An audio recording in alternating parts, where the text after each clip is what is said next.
అమ్మా జరీనా, సాయంత్రం పల్లవిని ఇంటికి పంపించేమ్మా. ఇక నుంచి ఇంటి దగ్గరే ఉంటా.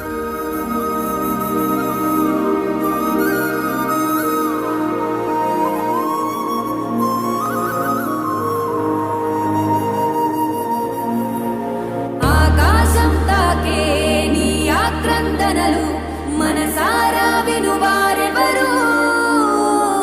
నిట్టూర్పున నలిగే నీ గుండెల దిగులు సవరించే మనవారెవరు?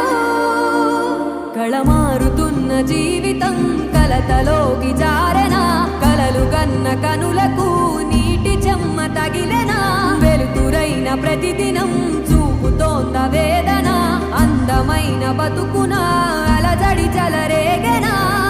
ఏమిటి నీ పాపం, ఏమిటి నీ నేరం, చీకటి ముసిరిందే చిటికల్లోనా, తీరదు నీ శోకం, మారదు ఈ లోకం.